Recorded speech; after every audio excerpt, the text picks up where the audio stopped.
प्यारे। तुम्हारी सेवा कौन कौन ना थारे। हम अवगुण भरे एक गुण नाही। अमृत छाड़ बिखै बिख खाई। माया मोह परम पै भूले। सुत दारा स्यों प्रीत लगाई। एक उत्तम पंथ सुने हो गुर संगत। एह मलंत जम त्रास मटाई। एक अरदास पाठ की रत की। गुर रामदास राखो सरनाई। एक अरदास पाठ की रत की। गुर रामदास राखो सरनाई। मित्र प्यारे नू हाल मुरीदां दा कहना। तुद बिन रोग रजाइयां दा उठन। नाग निवासां दे रहना। सूल सराही खंजर प्याला। बिंग कसाइयां दा सहना। यारड़े दा सानू सत्थर चंग। पाठ खिड़ियां दा रहना।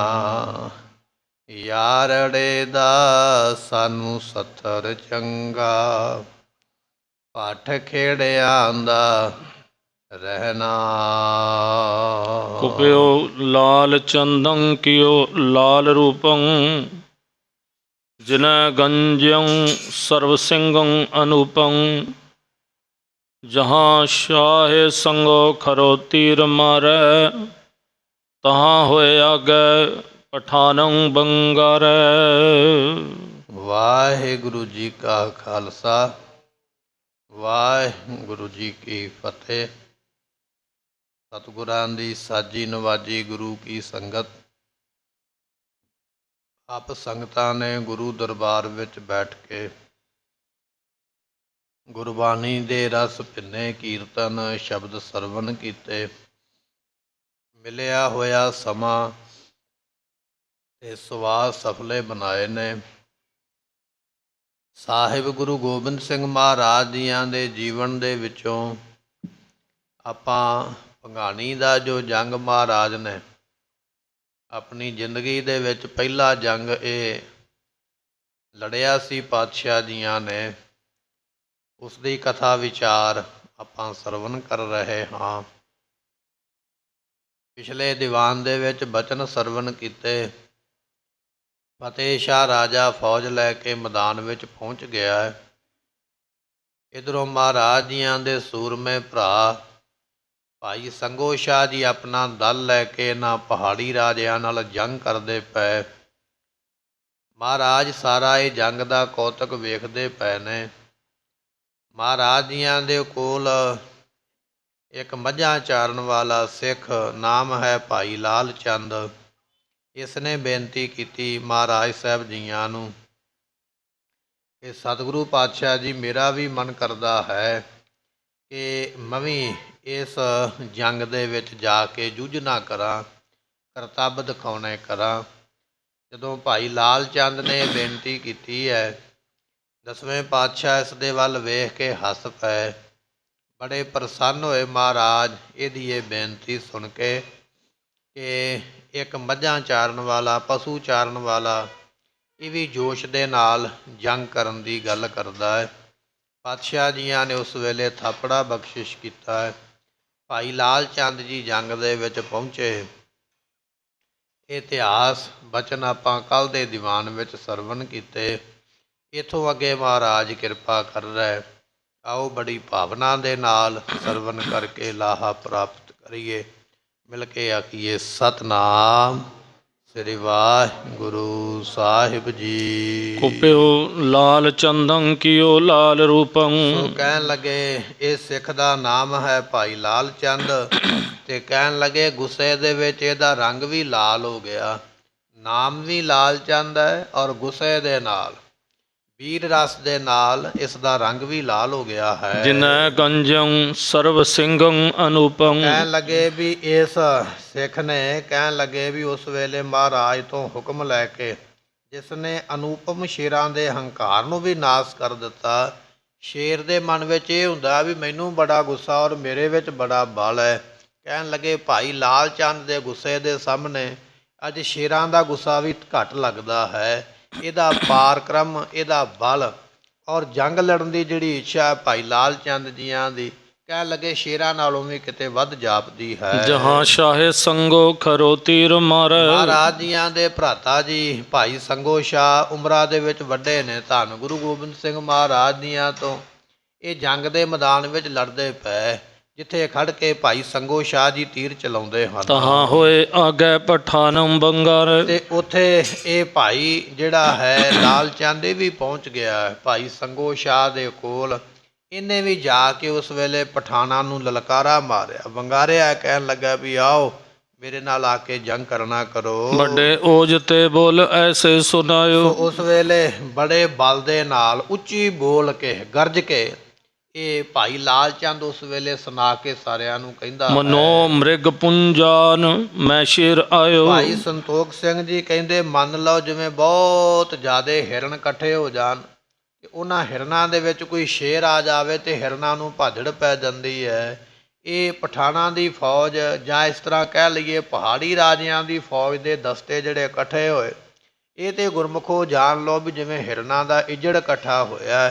ਭਾਈ ਲਾਲ ਚੰਦ ਦੀ ਲਲਕਾਰ ਨੇ, ਵੰਗਾਰ ਨੇ ਇਹਨਾਂ ਦੇ ਵਿੱਚ ਤਹਿਲਕਾ ਮਚਾ ਦਿੱਤਾ ਹੈ। ਭਇਓ ਕੋਪਤੇ ਲਾਲ ਰੰਗੰ ਸਰੀਰੰ। ਇਸ ਕਰਕੇ ਭਾਈ ਲਾਲ ਚੰਦ ਜੀਆਂ ਦਾ ਕਹਿਣ ਲੱਗੇ ਵੀ ਸਰੀਰ ਵੀ ਗੁੱਸੇ ਦੇ ਨਾਲ ਲਾਲ ਹੋ ਗਿਆ ਹੈ। ਉਦੰਡੰ ਕਠੋਰੰ ਖਿਚੇ ਸ਼ੋਰ ਤੀਰੰ। ਤੇ ਉਸ ਵੇਲੇ ਭਾਈ ਇਹ ਜਿਹੜੇ ਸੰਗੋ ਸ਼ਾਹ ਨੇ ਕਹਿਣ ਲੱਗੇ ਵੀ ਇਹ ਵੀ ਬੜੇ ਵੱਡੇ ਧਨੁਖ ਦੇ ਨਾਲ, ਬੜੇ ਵੀਰ ਰਸ ਦੇ ਨਾਲ ਤੀਰਾਂ ਨੂੰ ਚਲਾਉਂਦੇ ਹਨ। ਗਿਰੇ ਖਾਨ ਕੇਤੇ ਹਯੰ ਸ਼ੂਸ਼ ਸ਼ੋਰੇ। ਜਿਹੜੇ ਪਠਾਨ ਨੇ ਮਰ ਮਰ ਕੇ ਧਰਤੀ ਦੇ ਜਦੋਂ ਤੀਰ ਬਖਸ਼ਿਸ਼ ਕਰਦੇ ਨਾ ਭਾਈ ਸੰਗੋ ਸ਼ਾਹ ਜੀ, ਇਹ ਜਿਹੜੇ ਪਠਾਨ 400 ਸੂਰਮੇ ਮਹਾਰਾਜ ਨੂੰ ਛੱਡ ਕੇ ਗਏ ਸਨ, ਇਹਨਾਂ ਦੀ ਛਾਤੀ ਵਿੱਚ ਜਦੋਂ ਤੀਰ ਵੱਜਦਾ ਤੇ ਮਰ ਮਰ ਕੇ ਧਰਤੀ ਤੇ ਡਿੱਗਦੇ ਪਏ ਤੇ ਇਹਨਾਂ ਦੇ ਘੋੜੇ ਜਿਹੜੇ ਨੇ ਉਹ ਖਾਲੀ ਮੈਦਾਨ ਦੇ ਵਿੱਚ ਦੌੜਦੇ ਪਏ ਹਨ। ਦਹੂੰ ਔਰ ਕੇ ਵੀਰ ਅੰਗਾਨ ਫੂਰੇ। ਦੋਵਾਂ ਪਾਸਿਆਂ ਤੋਂ ਮਹਾਨ ਸੂਰਮੇ ਜਿਹੜੇ ਨੇ ਇੱਕ ਦੂਜੇ ਦੇ ਉੱਪਰ ਵਾਰ ਕਰਕੇ ਅੰਗਾਂ ਨੂੰ ਤੋੜਦੇ ਫੋੜਦੇ ਨਾਸ ਕਰਦੇ ਹਨ।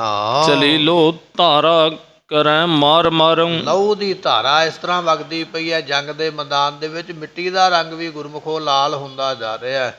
ਸੂਰਮੇ ਇੱਕ ਦੂਜੇ ਨੂੰ ਵੰਗਾਰਦੇ ਪਏ, ਮਾਰ ਲਓ ਇਸ ਤਰ੍ਹਾਂ ਕਹਿ ਕੇ ਇੱਕ ਦੂਜੇ ਨਾਲ ਜੰਗ ਕਰਦੇ ਹਨ। ਰਿਦੇ ਭੀਰ ਕੇਤੇ ਚਲੇ ਤਰਾਸ ਧਾਰੰ। ਜਿਹੜੇ ਭੀਰ ਕਾਇਰ ਨੇ ਨਾ ਉਹ ਜੰਗ ਦਾ ਮੈਦਾਨ ਵੇਖ ਕੇ ਡਰਦੇ ਪਏ। ਸੂਰਮਿਆਂ ਦੇ ਤੇ ਸੂਰੇ ਨੂੰ ਵੇਖ ਕੇ ਰਣ ਤੇ ਚਿੱਤ ਉਲਾਸ ਖੁਸ਼ੀ ਆਉਂਦੀ ਹੈ।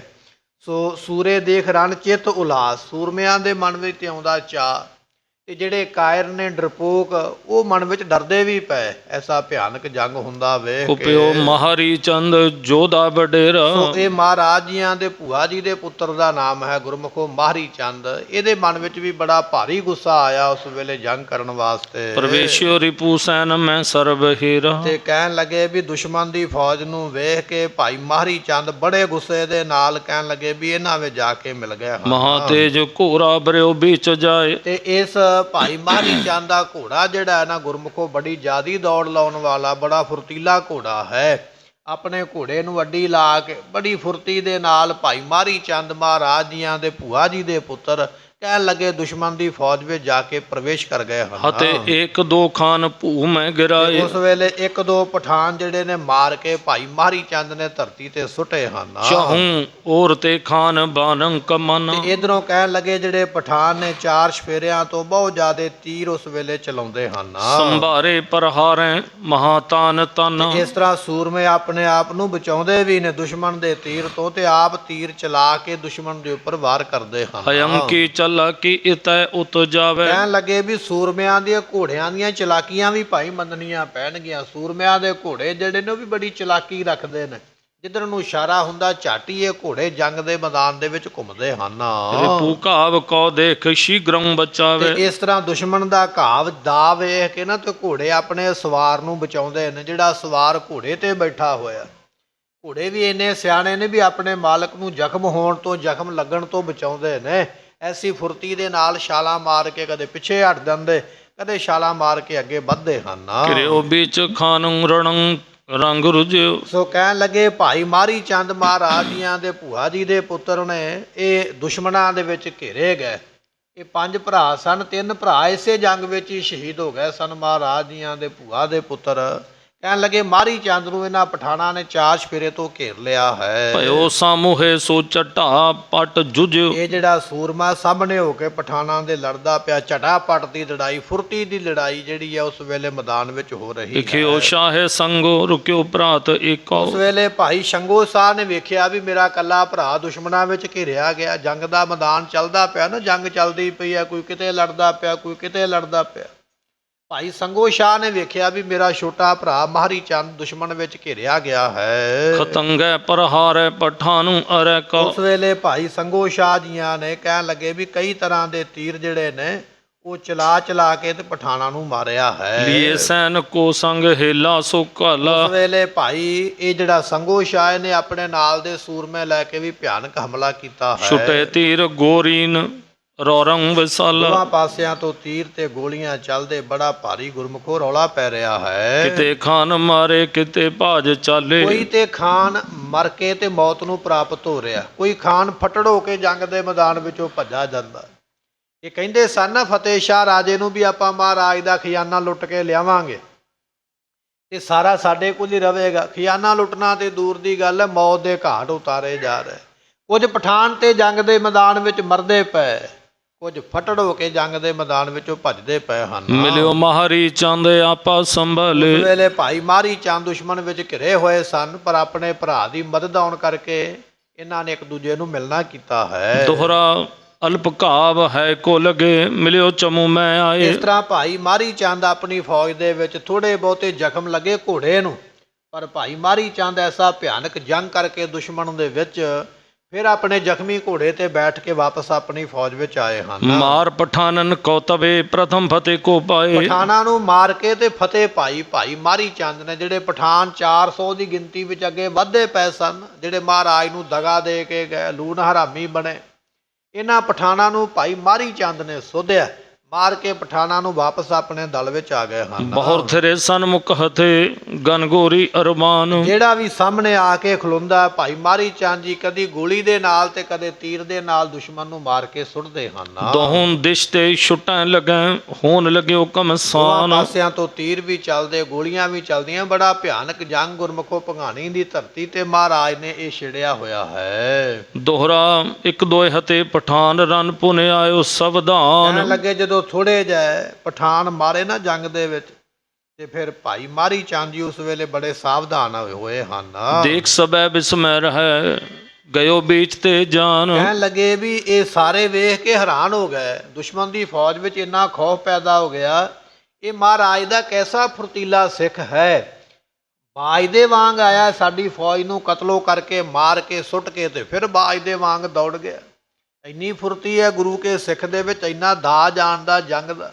ਕਹਿਣ ਲੱਗੇ ਦੁਸ਼ਮਣ ਦੀ ਫੌਜ ਇਹਦਾ ਬਹਾਦਰੀ ਵੇਖ ਕੇ, ਸੂਰਮਤਾਈ ਵੇਖ ਕੇ ਬੜੇ ਹੈਰਾਨ ਹੁੰਦੇ ਹਨ। ਆਦੜੀ ਛੰਦ ਇੱਕ ਦਿਸ਼ਾ ਬਿਖੈਲੈ ਸੁਭਟ ਬਰਿੰਦ। ਇੱਕ ਪਾਸੇ ਆਪਣੇ ਬਹੁਤੇ ਸੂਰਮੇ ਲੈ ਕੇ ਰੂਪ ਰਹਿਓ ਸ਼ਾਹੇ ਬੁੱਧੂ ਬਲੰਦ। ਰੁਪ ਰਹਿਓ, ਰੁਕਿਆ ਹੋਇਆ ਭਾਈ ਬੁੱਧੂ ਸ਼ਾਹ ਪੀਰ ਵੀ ਆਪਣਾ 700 ਸੂਰਮਾ ਲੈ ਕੇ ਆਇਆ ਸੀ ਨਾ ਮਹਾਰਾਜ ਦੀ ਮਦਦ ਵਾਸਤੇ। ਇੱਕ ਪਾਸੇ ਜੰਗ ਦਾ ਕਿਨਾਰਾ ਭਾਈ ਬੁੱਧੂ ਸ਼ਾਹ ਨੇ ਮੱਲਿਆ ਹੋਇਆ। ਕਹਿਣ ਲੱਗੇ ਵੀ ਇਹ ਵੀ ਦੁਸ਼ਮਣ ਦੇ ਨਾਲ ਵੱਡਾ ਭਾਰੀ ਜੰਗ ਕਰ ਰਿਹਾ ਹੈ। ਜੋ ਹੁਤੀ ਸ਼ੇਰ ਗਿਰਪਤਨ ਕੇਰ। ਕਹਿਣ ਲੱਗੀ ਜਿਹੜੀ ਫੌਜ ਪਹਾੜੀ ਰਾਜਿਆਂ ਦੀ ਵੱਡੀ ਫੌਜ ਜਿਹੜੀ ਲੈ ਕੇ ਆਏ ਹਨ, ਸ਼ੋਰਤ ਤੁਫੰਗ ਤਿਨ ਰੱਖੀ ਘੇਰ। ਇਸ ਭਾਈ ਬੁੱਧੂ ਸ਼ਾਹ ਇਕੱਲੇ ਨਹੀਂ ਪਹਾੜੀ ਰਾਜਿਆਂ ਦੀ ਫੌਜ ਘੇਰ ਰੱਖੀ ਹੈ। 700 ਸੂਰਮਾ ਨਾਲ ਬੜਾ ਭਿਆਨਕ ਜੰਗ ਕਰਨ ਵਾਲਾ ਭਾਈ ਬੁੱਧੂ ਸ਼ਾਹ ਵੀ ਆਪਣੇ ਸੂਰਮਿਆਂ ਦੇ ਨਾਲ, ਪੀਰ ਬੁੱਧੂ ਸ਼ਾਹ ਜੀ ਦੁਸ਼ਮਣ ਦੀ ਫੌਜ ਨੂੰ ਰੋਕ ਕੇ ਖੜੇ ਹੋਏ ਹਨ। ਨਹਿ ਆਨ ਥਾਨ ਦੀਨੇ ਸੋ ਜਾਨ। ਇਹ ਜਿਹੜੇ ਸਿਪਾਹੀ ਨੇ ਦੌੜ ਕੇ ਦੂਜੀ ਥਾਂ ਤੇ ਜਾਣਾ ਚਾਹੁੰਦੇ, ਪਰ ਪੀਰ ਬੁੱਧੂ ਸ਼ਾਹ ਦੇ ਸੂਰਮਿਆਂ ਨੇ ਕਿਸੇ ਪਾਸੇ ਇਹਨਾਂ ਨੂੰ ਜਾਣ ਨਹੀਂ ਦਿੱਤਾ। ਛੁਰੰਤ ਬਾਨ ਧਨ ਤਾਨ ਤਾਨ। ਇਸ ਤਰ੍ਹਾਂ ਬਹੁਤ ਜ਼ਿਆਦੇ ਗੁਰਮੁਖੋ ਤੀਰ ਚੱਲਦੇ ਪਏ, ਖਿੱਚ ਖਿੱਚ ਕੇ ਕੰਨ ਤਾਕੇ ਜਿਹੜੇ ਤੀਰ ਨੇ ਸੂਰਮਿਆਂ ਦੀ ਕਮਾਨ ਵਿੱਚੋਂ ਨਿਕਲਦੇ ਹਨ। ਬਹੁ ਮਚਿਓ ਔਰ ਬਕ ਮਾਰ ਮਾਰ। ਰੌਲਾ ਪੈ ਗਿਆ ਜੰਗ ਦੇ ਵਿੱਚ, ਇੱਕ ਦੂਜੇ ਨੂੰ ਬਕਦੇ ਨੇ, ਕਹਿੰਦੇ ਨੇ ਮਾਰ ਲਓ, ਕੋਈ ਬਚ ਨਾ ਜਾਏ, ਕੋਈ ਭੱਜ ਨਾ ਜਾਏ। ਇਸ ਤਰ੍ਹਾਂ ਇੱਕ ਦੂਜੇ ਨੂੰ ਬੰਗਾਰਦੇ ਹਨ। ਹਥਿਆਰ ਸਮੂਹ ਪ੍ਰਹਾਰ ਡਰ। ਤੇ ਇਸ ਤਰ੍ਹਾਂ ਸਾਹਮਣੇ ਇੱਕ ਦੂਜੇ ਦੇ ਹਥਿਆਰਾਂ ਦਾ ਜੰਗ ਹੋ ਰਿਹਾ ਹੈ। ਕੋਈ ਸਾਹਮਣੇ ਗੋਲੀ ਚਲਾਉਂਦਾ, ਕੋਈ ਤੀਰ ਚਲਾਉਂਦਾ, ਕੋਈ ਤਲਵਾਰ ਦਾ ਵਾਰ, ਕੋਈ ਬਰਛੇ ਦਾ ਵਾਰ ਕਰਦਾ। ਆਮਣੇ ਸਾਹਮਣੇ ਦੀ ਵੱਡੀ ਭਿਆਨਕ ਜੰਗ ਹੋ ਰਹੀ ਹੈ। ਬਹੁ ਬਚਤ ਧੁੰਦ ਵੀ ਦਿਸ਼ਾਨੰਦ ਹੋਏ। ਸੂਰਮਿਆਂ ਨੂੰ ਉਤਸ਼ਾਹ ਦੇਣ ਵਾਸਤੇ, ਹੱਲਾਸ਼ੇਰੀ ਦੇਣ ਵਾਸਤੇ ਦੋਵਾਂ ਪਾਸਿਆਂ ਤੋਂ ਨਗਾਰੇ ਵੀ ਵਜਾਏ ਜਾ ਰਹੇ। ਜਿਸ ਤਰ੍ਹਾਂ ਕਿ ਗੱਤਕੇ ਵਾਲੇ ਸਿੰਘ ਆਉਂਦੇ ਨਾ ਨਗਰ ਕੀਰਤਨ ਦੇ ਅੱਗੇ, ਆਪਾਂ ਨੂੰ ਜੌਹਰ ਵਿਖਾਉਂਦੇ, ਨਾਲ ਢੋਲ ਵਜਾਏ ਜਾਂਦੇ। ਢੋਲ ਵਜਾਉਣ ਦਾ ਕਾਰਨ ਉਹਨਾਂ ਨੂੰ ਉਤਸ਼ਾਹ ਦੇਣਾ ਹੈ, ਵੀ ਉਤਸ਼ਾਹ ਦੇ ਨਾਲ ਹੋਰ ਇਹ ਜਿਹੜਾ ਹੈ ਕੌਤਕ ਕਰਕੇ ਗੱਤਕੇ ਦਾ ਦਿਖਾਉਣ। ਇਸ ਤਰ੍ਹਾਂ ਜੰਗ ਦੇ ਵਿੱਚ ਵੀ ਨਗਾਰਾ ਵਜਾਇਆ ਜਾਂਦਾ, ਸੂਰਮਿਆਂ ਨੂੰ ਉਤਸ਼ਾਹ ਆਵੇ, ਜੋਸ਼ ਆਵੇ ਅਤੇ ਚੰਗਾ ਭਿਆਨਕ ਜੰਗ ਕਰ ਸਕਣ। ਇਸ ਤਰ੍ਹਾਂ ਕਹਿਣ ਲੱਗੇ ਨਗਾਰੇ ਵੱਜਦੇ ਹਨ। ਗਨ ਭੇਰ ਭੂੰਕਾਰਨ ਸ਼ਬਦ ਹੋਏ। ਤੇ ਇਸ ਤਰ੍ਹਾਂ ਇੱਕ ਦੂਜੇ ਨੂੰ ਵੰਗਾਰਦੇ ਨੇ, ਬੜੇ ਬੜੇ ਭਾਰੀ ਉੱਚੀ ਆਵਾਜ਼ ਹੋ ਰਹੇ ਹਨ। ਪਟ ਸ਼ੇਰਨ ਅਗਰ ਵਜੰਤ ਢੋਲ। ਤੇ ਕਹਿਣ ਲੱਗੇ ਸੂਰਮੇ ਇੱਕ ਦੂਜੇ ਦੇ ਅਗਰ ਵਜਾਉਂਦੇ ਨੇ ਸਾਜ਼ਾਂ ਨੂੰ, ਕੋਈ ਭੇਰੀਆਂ ਵਜਾਉਂਦਾ ਹੈ, ਕੋਈ ਢੋਲ ਵਜਾਉਂਦਾ, ਕੋਈ ਨਗਾਰਾ ਵਜਾਉਂਦਾ ਹੈ। ਪਟ ਪਰੇ ਧਾਏ ਵੱਡ ਬੋਲ ਬੋਲ। ਇਸ ਤਰ੍ਹਾਂ ਸੂਰਮੇ ਇੱਕ ਦੂਜੇ ਨੂੰ ਲਲਕਾਰ ਕੇ ਵੰਗਾਰ ਕੇ ਇੱਕ ਦੂਜੇ ਦੇ ਉੱਪਰ ਪੈ ਗਏ ਹਨ। ਇੱਕ ਵਾਰ ਪਰੇ ਗਨ ਗਿਰਨ ਲੋਕ। ਕਹਿਣ ਲੱਗੇ ਵੀ ਇੱਕੋ ਵਾਰੀ ਇਹ ਜਿਹੜੇ ਪਹਾੜੀਏ ਨੇ ਬਹੁਤੇ ਲੋਕੀ ਮਿਲ ਕੇ ਇਕੱਠੇ ਹੋ ਕੇ ਪਏ ਹਨ। ਗਨ ਗਿਰਨ ਲੱਗੇ ਕਰ ਢੂਬ ਢੋਕ। ਤੇ ਕਹਿਣ ਲੱਗੇ ਵੀ ਮੰਨ ਲਓ ਜਿਵੇਂ ਢੁੱਕ ਕੇ ਮੇਲਾ ਕੀਤਾ ਹੋਵੇ, ਬੱਦਲ ਜਿਵੇਂ ਇਕੱਠੇ ਹੋ ਕੇ ਇੱਕ ਵਾਰੀ ਓਰੜ ਕੇ ਆ ਜਾਂਦੇ। ਕਹਿਣ ਲੱਗੇ ਇਸੇ ਤਰ੍ਹਾਂ ਬੱਦਲਾਂ ਦੇ ਵਾਂਗ ਪਹਾੜੀਆਂ ਦੀ ਫੌਜ ਇੱਕੇ ਵਾਰੀ ਏਕਾ ਕਰਕੇ ਬੱਦਲਾਂ ਦੇ ਵਾਂਗ ਇੱਕੇ ਵਾਰੀ ਚੜ ਕੇ ਆ ਗਈ ਹੈ। ਗੁਲਕਾਨ ਕੇਰ ਬਰਖਾ ਹੋਵੰਤ। ਬੱਦਲਾਂ ਦੇ ਵਿੱਚੋਂ ਗੁਰਮੁਖੋ ਮੀਂਹ ਪੈਂਦਾ ਹੈ, ਇਸ ਫੌਜ ਦੇ ਵਿੱਚੋਂ ਗੋਲੀਆਂ ਦਾ ਮੀਂਹ ਪੈ ਰਿਹਾ। ਐਸੀਆਂ ਭਿਆਨਕ ਗੋਲੀਆਂ ਚੱਲਦੀਆਂ ਹਨ। ਕਨ ਦੋਏ ਮਨੋ ਕਰਕਾ ਪਰੰਤ। ਤੇ ਕਹਿਣ ਲੱਗੇ ਵੀ ਇਸੇ ਤਰ੍ਹਾਂ ਇਹ ਜਿਹੜੇ ਸੂਰਮੇ ਲੜਦੇ ਪਏ ਨੇ, ਬੱਦਲਾਂ ਦੇ ਵਾਂਗੂ ਓਲੇ ਪੈਂਦੇ ਹੋਏ ਇਹ ਦਿਖਾਈ ਦਿੰਦੇ ਹਨ। ਸ਼ਿਤ ਸ਼ਰੋਨਤ ਬਿਥਰਿਓ ਰੰਗ ਲਾਲ। ਜਿਵੇਂ ਬੱਦਲਾਂ ਵਿੱਚੋਂ ਮੀਂਹ ਪੈਂਦਾ ਤੇ ਧਰਤੀ ਤੇ ਪਾਣੀ ਚਿਕੜ ਹੋ ਜਾਂਦਾ ਹੈ, ਸੂਰਮੇ ਇੱਥੇ ਸੂਰਮਿਆਂ ਦਾ ਖੂਨ ਡੁੱਲਦਾ ਪਿਆ ਗੁਰਮੁਖੋ ਬੱਦਲਾਂ ਦੇ ਵਾਂਗ, ਅਤੇ ਧਰਤੀ ਦਾ ਰੰਗ ਲਾਲ ਸੂਹਾ ਹੋ ਗਿਆ ਹੈ। ਬਹੁ ਮਰੇ ਹੀਰ ਗਿਰ ਜੈ ਵਿਸਾਲ। ਇਸ ਤਰ੍ਹਾਂ ਲਾਸ਼ਾਂ ਖਿਲਰੀਆਂ ਹੋਈਆਂ, ਮੁਰਦਾ ਸਰੀਰ ਖਿਲਰੇ ਪਏ ਜੰਗ ਦੇ ਵਿੱਚ।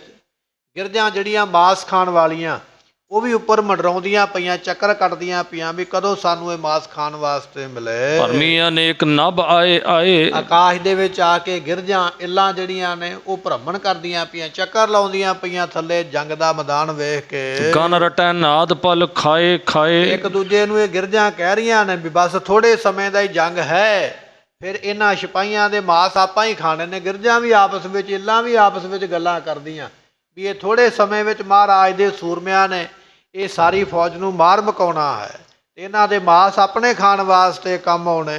ਕਹਿੰਦੇ ਗਿਰਜਾਂ ਵੀ ਬੋਲ ਬੋਲ ਕੇ ਇੱਕ ਦੂਜੀ ਗਿਰਜ ਨੂੰ ਇਸ ਤਰ੍ਹਾਂ ਦੱਸਦੀਆਂ ਹਨ। ਗਿਰ ਲੋਕਨ ਕੀਆ ਹੇਲਾ ਕਰਾਲ। ਕਹਿਣ ਲੱਗੇ ਵੀ ਇਸ ਤਰ੍ਹਾਂ ਇਹਨਾਂ ਪਹਾੜੀ ਲੋਕਾਂ ਨੇ ਬੜਾ ਭਿਆਨਕ ਹੱਲਾ ਜਿਹੜਾ ਪੀਰ ਬੁੱਧੂ ਸ਼ਾਹ ਦੇ ਸੂਰਮਿਆਂ ਦੇ ਉੱਪਰ ਕੀਤਾ ਹੈ। ਰੂਪ ਰਿਓ ਸ਼ਾਹੇ ਬੁੱਧੂ ਵਿਸਾਲ। ਪਰ ਕਹਿਣ ਲੱਗੇ ਇਹ ਪੀਰ ਬੁੱਧੂ ਸ਼ਾਹ ਵੀ ਆਪਣੇ ਮੈਦਾਨ ਤੋਂ, ਆਪਣੇ ਇਲਾਕੇ ਤੋਂ ਪਿੱਛੇ ਨਹੀਂ ਹਟਿਆ। ਜਿੱਥੇ ਪੈਰ ਜਮਾ ਕੇ ਖਲੋਤਾ ਰਿਹਾ, ਪਿੱਛੇ ਤੇ ਹਟਣ ਦਾ ਸਵਾਲ ਹੀ ਪੈਦਾ ਨਹੀਂ ਹੁੰਦਾ। ਭਾਵੇਂ ਕਿ ਹੱਲਾ ਬੜਾ ਭਿਆਨਕ ਹੋਇਆ, ਪਰ ਉਸ ਹੱਲੇ ਨੂੰ ਜਰ ਕੇ ਖਲੋਤੇ ਹੋਏ ਹਨ। ਸਭ ਲੀਨ ਝਾਲ ਪਗ ਨਾਹੇ ਹਾਲ। ਕਹਿਣ ਲੱਗੇ ਸਾਰਾ ਹੱਲਾ ਆਪਣੇ ਉੱਪਰ ਝੱਲ ਲਿਆ, ਇੱਕ ਵੀ ਪੈਰ ਪੀਰ ਬੁੱਧੂ ਸ਼ਾਹ ਦੇ ਸਿਪਾਹੀਆਂ ਨੇ ਪਿੱਛੇ ਨਹੀਂ ਪਟਿਆ ਹੈ। ਸਭ ਲੈ ਮੁਰੀਦ ਪਰ ਹਾਰ ਡਾਲ। ਇਸ ਤਰ੍ਹਾਂ ਪੀਰ ਬੁੱਧੂ ਸ਼ਾਹ ਜੀ ਆਪਣੇ ਲੈ ਕੇ ਮੁਰੀਦ ਚੇਲੇ, ਤੇ ਇਹਨਾਂ ਨੇ ਬੜਾ ਭਿਆਨਕ ਦੁਸ਼ਮਣ ਬਹੁ ਹਤੇ ਛਤਰ ਲਿਏ ਜੰਗ ਤੋਲ। ਇਸ ਤਰ੍ਹਾਂ ਬਹੁਤ ਜ਼ਿਆਦਾ ਦੁਸ਼ਮਣਾਂ ਨੂੰ ਮਾਰ ਕੇ ਤੇ ਜੰਗ ਨੂੰ ਕਹਿਣ ਲੱਗੇ ਸਾਵਾਂ ਕਰ ਲਿਆ, ਬਰਾਬਰ ਕਰ ਲਿਆ ਹੈ। ਕਰ ਹਲਾਹੂਲ ਬਹੁ ਰੋਲ ਝੋਲ। ਇਸ ਤਰ੍ਹਾਂ ਸੂਰਮੇ ਹਲਾਹੂਲ ਇੱਕ ਦੂਜੇ ਨੂੰ ਧੱਕਾ ਮੁੱਕੀ ਵੀ ਕਰਦੇ ਪਏ। ਜੰਗ ਦੇ ਵਿੱਚ ਜਿਹੜਾ ਵੀ ਹਥਿਆਰ ਚੱਲ ਜਾਵੇ ਉਹੀ ਚਲਾਉਣਾ ਪੈਂਦਾ ਹੈ। ਕੋਈ ਕਿਸੇ ਨੂੰ ਧੱਕਾ ਮਾਰ ਕੇ ਸੁੱਟਦਾ ਪਿਆ, ਕੋਈ ਕਿਸੇ ਨੂੰ ਖਿੱਚਦਾ ਪਿਆ।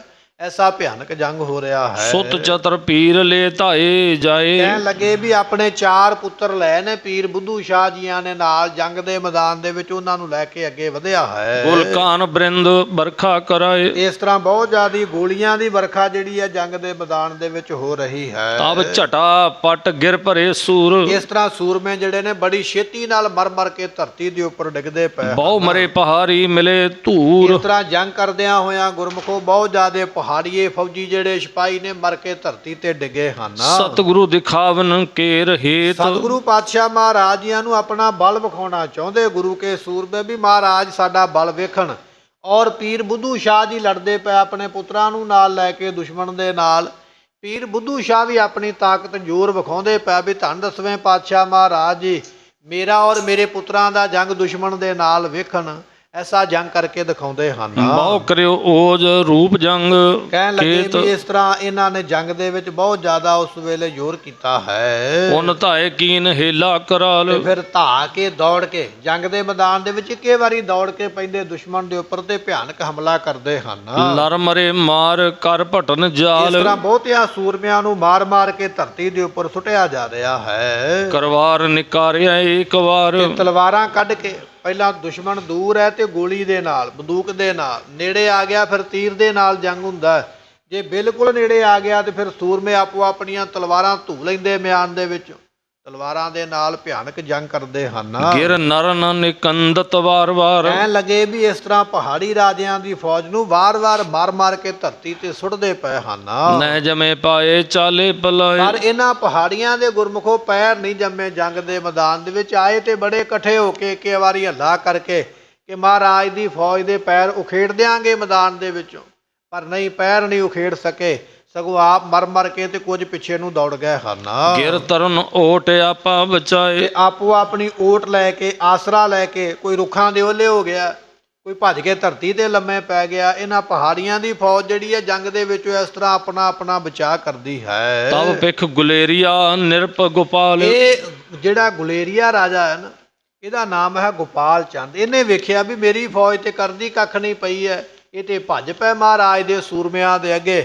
ਜਦੋਂ ਇਸ ਗੁਲੇਰੀਏ ਰਾਜੇ ਨੇ ਆਪਣੀ ਫੌਜ ਨੂੰ ਭੱਜੇ ਜਾਂਦੇ ਲੁਕਦੇ ਜਾਂਦੇ ਵੇਖਿਆ ਹੈ, ਤਿਤ ਗਇਓ ਧਾਏ ਲੈ ਭਟਨ ਜਾਲ ਕੁਝ ਸੂਰਮੇ ਫਿਰ ਨਾਲ ਲੈ ਕੇ ਰਾਜਾ ਆਪ ਜੰਗ ਦੇ ਮੈਦਾਨ ਵਿੱਚ ਪਹੁੰਚਾ ਹੈ। ਗੁਲਕਾਨ ਪੁੰਜ ਬਰਖਾ ਸੁਕੀਨ ਇਸਨੇ ਬਹੁਤ ਜ਼ਿਆਦੀਆਂ ਗੋਲੀਆਂ ਦੀ ਕਹਿਣ ਲੱਗੇ ਵਰਖਾ ਕੀਤੀ ਹੈ। ਬਕ ਮਾਰ ਮਾਰ ਵੱਡ ਓਸ ਨਾਲ ਹੀ ਦੀਨ ਇਹਨੇ ਆਪਣੀ ਫੌਜ ਨੂੰ ਲਲਕਾਰਿਆ। ਗੁਲੇਰੀਏ ਰਾਜੇ ਨੇ ਕਹਿਣ ਲੱਗਾ ਭੱਜਣ ਕਿੱਧਰ ਨੂੰ ਲੱਗੇ ਹੋ, ਜੰਗ ਦਾ ਮੈਦਾਨ ਛੱਡਿਆ ਗੱਲ ਨਹੀਂ ਬਣਨੀ ਹੈ, ਲੜਨਾ ਹੀ ਪੈਣਾ ਇੱਥੇ ਮਹਾਰਾਜ ਦੀ ਫੌਜ ਦੇ ਨਾਲ। ਆਪਣੀ ਫੌਜ ਨੂੰ ਵੰਗਾਰ ਕੇ ਇਸਨੇ ਪਿੱਛੇ ਮੋੜਿਆ ਹੈ। ਸੁਤ ਚਤੁਰ ਪੀਰ ਕੇ ਬਾਲ ਪਰ ਵਿਸਾਲ ਕਹਿਣ ਲੱਗੇ ਪੀਰ ਬੁੱਧੂ ਸ਼ਾਹ ਦੇ ਗੁਰਮੁਖੋ ਚਾਰੇ ਪੁੱਤਰ ਜਿਹੜੇ ਨੇ ਨਾ ਬੜੇ ਬਹਾਦਰ ਔਰ ਬੜੇ ਫੁਰਤੀਲੇ ਨੇ। ਐਸਾ ਭਿਆਨਕ ਜੰਗ ਇਹਨਾਂ ਚੌਵਾਂ ਭਰਾਵਾਂ ਨੇ ਕੀਤਾ ਕਿ ਪਹਾੜੀਆਂ ਦੀ ਫੌਜ ਜਿਹੜੀ ਭੱਜਣ ਵਾਸਤੇ ਮਜਬੂਰ ਕਰ ਦਿੱਤੀ ਹੈ। ਹੋਏ ਖਰੇ ਅਗਰ ਪਿਖ ਕੈ ਗੋਪਾਲ ਤੇ ਉਸ ਵੇਲੇ ਗੋਪਾਲ ਰਾਜੇ ਨੇ ਵੇਖਿਆ ਵੀ ਇਹ ਸਾਰੇ ਸੂਰਮੇ ਮੇਰੇ ਸਾਹਮਣੇ ਖਲੋਤੇ ਹਨ। ਸ਼ਲਖੈ ਤੁਫੰਗ ਗੁਲਕਾਨ ਕੇਰ ਇਸਨੇ ਬਹੁਤ ਜ਼ਿਆਦੀਆਂ ਕਹਿ ਕੇ ਆਪਣੀ ਫੌਜ ਨੂੰ ਗੋਲੀਆਂ ਚਲਵਾਈਆਂ ਹਨ। ਗਿਰ ਨਰਨ ਮਾਰ ਥਿਰ ਹਵੈ ਦਲੇਰ ਇਸ ਤਰ੍ਹਾਂ ਪਹਾੜੀਆਂ ਦੀ ਫੌਜ ਜਿਹੜੀ ਹੈ ਫਿਰ ਆਪਣੇ ਰਾਜੇ ਦੇ ਲਲਕਾਰਨ ਕਰਕੇ ਖੜ ਗਈ ਹੈ। ਬੜੀ ਬਹਾਦਰੀ ਦੇ ਨਾਲ ਫਿਰ ਇਹਨਾਂ ਨੇ ਬਹੁਤ ਗੋਲੀਆਂ ਚਲਾਈਆਂ ਹਨ। ਤਿੰਨ ਸੰਗ ਮੁਰੀਦ ਜੇ ਮੁਸਲਮਾਨ ਤੇ ਜਿਹੜੇ ਪੀਰ ਬੁੱਧੂ ਸ਼ਾਹ ਜੀਆਂ ਦੇ ਨਾਲ ਮੁਰੀਦ ਸਨ ਚੇਲੇ, ਉਹ ਮੁਸਲਮਾਨ ਜਾਤੀ ਨਾਲ ਸੰਬੰਧ ਰੱਖਦੇ ਧਰਮ ਦੇ ਨਾਲ, ਕਿਉਂਕਿ ਪੀਰ ਬੁੱਧੂ ਸ਼ਾਹ ਵੀ ਮੁਸਲਮਾਨ ਧਰਮ ਦੇ ਵਿੱਚੋਂ ਹਨ।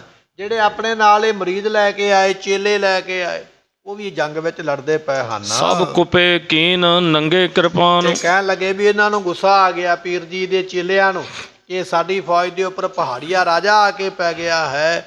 ਬੜੇ ਗੁੱਸੇ ਦੇ ਵਿੱਚ ਆ ਕੇ ਪੀਰ ਬੁੱਧੂ ਸ਼ਾਹ ਜੀਆਂ ਦੇ ਚੇਲੇ ਜਿਹੜੇ ਸੇਵਕ ਨੇ ਨੰਗੀਆਂ ਤਲਵਾਰਾਂ ਕਰਕੇ ਪਹਾੜੀਆਂ ਦੀ ਫੌਜ ਦੇ ਉੱਪਰ ਪੈ ਗਏ ਹਨ। ਰਿਸ ਕਰ ਗੋਪਾਲ ਉੱਚੇ ਇਧਰੋਂ ਕਹੰਤ ਗੋਪਾਲ ਰਾਜਾ ਵੀ ਗੁੱਸਾ ਕਰਕੇ ਆਪਣੀ ਫੌਜ ਨੂੰ ਵਾਰ-ਵਾਰ ਲਲਕਾਰਦਾ ਹੈ। ਕਿਮ ਭਾਜ ਪਾਏ ਚਾਲੇ ਡਰੰਤ ਆਪਣੀ ਫੌਜ ਨੂੰ ਆਖਦਾ ਕਿੱਧਰ ਭੱਜ ਚੱਲਿਓ ਮੇਰੇ ਸਿਪਾਹੀਓ, ਭੱਜਿਆਂ ਗੱਲ ਨਹੀਂ ਜੇ ਬਣਨੀ, ਇੱਥੇ ਮੈਦਾਨ ਵਿੱਚ ਰੋਕ ਕੇ ਮਹਾਰਾਜ ਦੇ ਸੂਰਮਿਆਂ ਨਾਲ ਜੰਗ ਕਰੋ। ਇਹ ਗੋਪਾਲੀਆ ਰਾਜਾ ਜਿਹੜਾ ਵਾਰ-ਵਾਰ ਇਸ ਤਰ੍ਹਾਂ ਆਖਦਾ ਹੈ, ਅਬ ਹਟੋ ਵੀਰ ਮੈਂ ਹਉ ਸਹਾਇ ਤੇ ਤੁਸੀਂ ਨਾ ਪਿੱਛੇ ਹਟੋ, ਮੈਂ ਤੁਹਾਡੀ ਸਹਾਇਤਾ ਵਾਸਤੇ ਆ ਗਿਆ। ਇਹ ਗੁਲੇਰੀਆ ਗੁਰਮੁਖੋ ਰਿਆਸਤ ਦਾ ਨਾਮ ਹੈ। 22 ਧਾਰ ਦੀਆਂ ਧਾਰਾਂ ਵਿੱਚੋਂ ਇੱਕ ਗੁਲੇਰੀਆ ਰਿਆਸਤ ਹੈ। ਉੱਥੋਂ ਦਾ ਰਾਜਾ ਹੈ ਗੋਪਾਲ ਚੰਦ। ਇਹ ਆਪਣੀ ਫੌਜ ਨੂੰ ਆਖਦਾ ਪਿਆ ਪਿੱਛੇ ਹਟਣ ਦੀ ਲੋੜ ਨਹੀਂ, ਮੈਂ ਤੁਹਾਡੀ ਮਦਦ ਵਾਸਤੇ ਅੱਗੇ ਆ ਗਿਆ ਹਾਂ। ਜੋ ਅਰੇ ਅਗਰ ਤਿੰਨ ਲੈ ਘਾਏ ਜਿਹੜਾ ਮਹਾਰਾਜ ਦਾ ਸੂਰਮਾ ਅੱਗੇ ਆ ਕੇ ਅੜਦਾ ਉਸ ਨੂੰ ਮਾਰ ਲੈਣਾ ਕਰੋ। ਬਚ ਸੁਨੇ ਨਿਰਪਦ ਕੇ ਹਟੇ ਵੀਰ ਜਦੋਂ ਆਪਣੀ ਫੌਜ ਦੇ ਆਪਣੇ ਰਾਜੇ ਦੇ ਹੁਕਮ ਸੁਣਿਆ ਨਾ ਫੌਜ ਨੇ ਵੀ ਸਾਡਾ ਰਾਜਾ ਸਾਨੂੰ ਲਲਕਾਰਦਾ ਪਿਆ ਔਰ ਮੁੜਨਾ ਪਵੇਗਾ, ਇਹਦੀ ਭੱਜੀ ਜਾਂਦੀ ਫੌਜ ਖੜ ਕੇ ਫਿਰ ਪਿੱਛੇ ਨੂੰ ਮੁੜੇ ਆਈ ਹੈ। ਸ਼ੋਰਤ ਤੁਫੰਗ ਗੁਲਕਾਨ ਤੀਰ, ਬਹੁਤ ਜ਼ਿਆਦੀਆਂ ਉਸ ਵੇਲੇ ਬੰਦੂਕਾਂ ਵਿੱਚੋਂ ਗੋਲੀਆਂ ਤੇ ਤੀਰ ਇਹਨਾਂ ਨੇ ਇੱਕੇ ਵਾਰੀ ਆ ਕੇ ਚਲਾਏ ਹਨ। ਵੱਡ ਹੇਲ ਕੀਨ ਪਰ ਧੂਮ ਇਹਨਾਂ ਨੇ ਧਾਮ, ਬਹੁਤ ਵੱਡਾ ਹਮਲਾ ਕੀਤਾ ਹੈ ਤੇ ਕਹਿਣ ਲੱਗੇ ਧੂਮ ਧਾਮ ਬਹੁਤ ਜ਼ਿਆਦਾ ਘਟਾ ਮਿੱਟੀ ਜੰਗ ਦੇ ਮੈਦਾਨ ਵਿੱਚ ਉਸ ਵੇਲੇ ਉੱਡ ਪਿਆ ਹੈ। ਢੋਲਨ ਵਜਾਏ ਡੰਕਤ ਦਮਾਮ, ਇਸ ਤਰ੍ਹਾਂ ਬਹੁਤ ਜ਼ਿਆਦਾ ਢੋਲ ਵੱਜਦੇ ਪਏ, ਬੜੇ ਨਗਾਰੇ ਵੱਜਦੇ ਪਏ, ਬੜਾ ਸ਼ੋਰ ਸ਼ਰਾਬਾ ਹੋ ਰਿਹਾ, ਕਿਸੇ ਦੀ ਗੱਲਬਾਤ ਨਹੀਂ ਇੱਧਰ ਉੱਧਰ ਸੁਣੀ ਜਾ ਰਹੀ ਵੀ ਕੌਣ ਕਿਸੇ ਨੂੰ ਕੀ ਕਹਿੰਦਾ ਪਿਆ ਹੈ। ਐਸਾ ਸ਼ੋਰ ਐਸਾ ਰੌਲਾ ਜੰਗ ਦੇ ਮੈਦਾਨ ਵਿੱਚ ਹੈ। ਮਿਲ ਪਰੇ ਪਰਸਪਰ ਘਾਵ ਡਾਲ, ਇਸ ਤਰ੍ਹਾਂ ਸੂਰਮੇ ਆਪਸ ਵਿੱਚ ਇੱਕ ਦੂਜੇ ਨਾਲ ਮਿਲ ਪਏ, ਭਾਈ ਗੁੱਥਮ ਗੁੱਥਾ ਹੋ ਗਿਆ, ਜਿਹਨੂੰ ਆਪਾਂ ਕਹਿੰਦੇ ਆ ਵੀ ਆਮੋ ਸਾਹਮਣੇ ਇੱਕ ਦੂਜੇ ਦੇ ਗਾਲ ਹੀ ਪੈ ਗਏ। ਜਿੱਥੇ ਕਿਸੇ ਦਾ ਜ਼ੋਰ ਲੱਗਾ ਜਾਂ ਦਾ ਲੱਗਾ ਉਸਨੇ ਜ਼ਖਮ ਲਾਉਣ ਬਾਰੇ ਉਸੇ ਵੇਲੇ ਵਾਰ ਕਰ ਦਿੱਤਾ ਹੈ। ਗਿਰ ਭਰੇ ਵੀਰ ਹਵੈ ਕੈ ਕਰਾਲ, ਇਸ ਤਰ੍ਹਾਂ ਜਦੋਂ ਆਮਣੇ ਸਾਹਮਣੇ ਦੀ ਲੜਾਈ ਹੋਈ ਹੈ ਬਹੁਤ ਜ਼ਿਆਦਾ ਸੂਰਮੇ ਧਰਤੀ ਦੇ ਉੱਪਰ ਮਰ ਕੇ ਡਿੱਗਦੇ ਹਨ। ਰਣ ਜੋਰ ਸਹਿਓ ਨੈ ਭੇ ਭਲਾਏ, ਕਹਿਣ ਲੱਗੇ ਵੀ ਜੰਗ ਦਾ ਐਸਾ ਜਿਹੜਾ ਜ਼ੋਰ ਸੀ ਨਾ ਉਹ ਪੀਰ ਬੁੱਧੂ ਸ਼ਾਹ ਦੇ ਚੇਲਿਆਂ ਦੇ ਕੋਲੋਂ ਝੱਲਿਆ ਨਹੀਂ ਗਿਆ। ਪਹਾੜੀਏ ਰਾਜੇ ਨੇ ਆਪਣੀ ਫੌਜ ਦੇ ਨਾਲ ਐਡਾ ਭਿਆਨਕ ਹੱਲਾ ਕੀਤਾ ਕਿ ਪੀਰ ਬੁੱਧੂ ਸ਼ਾਹ ਦੇ ਜਿਹੜੇ ਚੇਲੇ ਸਨ ਉਹਨਾਂ ਦੇ ਪੈਰ ਹਿੱਲ ਗਏ ਮੈਦਾਨ ਦੇ ਵਿੱਚੋਂ।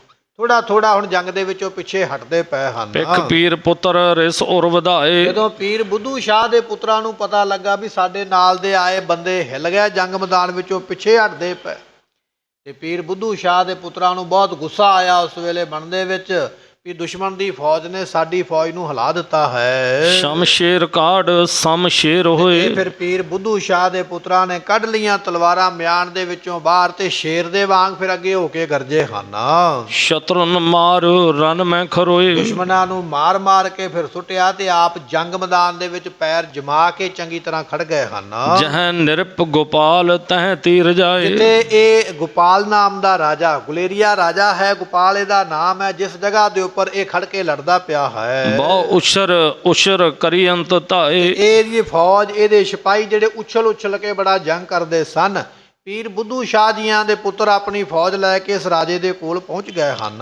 ਤੋਤ ਫਿਰੰਤ ਗਹਿ ਖੜਗ ਢਾਲ, ਕਿਸੇ ਨੇ ਹੱਥ ਵਿੱਚ ਢਾਲ ਤੇ ਕਿਸੇ ਨੇ ਤਲਵਾਰ ਫੜੀ ਹੋਈ ਹੈ। ਇੱਧਰ ਉੱਧਰ ਸੂਰਮੇ ਜੰਗ ਮੈਦਾਨ ਵਿੱਚ ਭੱਜੇ ਫਿਰਦੇ ਤੇ ਇੱਕ ਦੂਜੇ ਨੂੰ ਦਾ ਤੱਕਦੇ ਹਨ। ਕਰ ਪਟੇ ਬਾਜ ਵਿਦਿਆ ਵਿਸਾਲ, ਪਟੇਬਾਜ਼ ਗੁਰਮੁਖੋ ਗੱਤਕੇ ਦੀ ਵਿਦਿਆ ਨੂੰ ਆਖਿਆ ਜਾਂਦਾ ਵੀ ਆਪਣਾ ਆਪ ਬਚਾਉਣਾ, ਦੁਸ਼ਮਣ ਤੇ ਵਾਰ ਕਰਨਾ ਦਾ ਵੇਖ ਕੇ।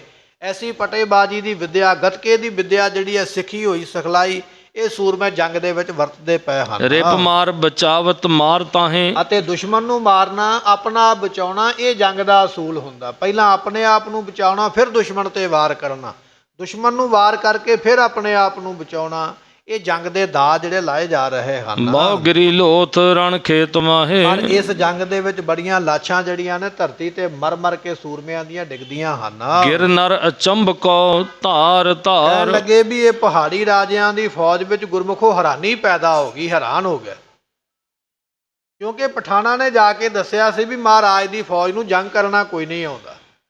ਉਹਨਾਂ ਨੇ ਸਾਡੇ ਵੱਲ ਵੇਖ ਕੇ ਜੰਗ ਕਰਨਾ ਹੈ, ਸਾਡੇ ਵੱਲੋਂ ਜੰਗ ਸਿੱਖਣਾ ਹੈ। ਉਹਨਾਂ ਨੇ ਜੰਗ ਤੇ ਕੇਵਲ ਸਾਨੂੰ ਕਰਨਾ ਆਉਂਦਾ ਹੈ।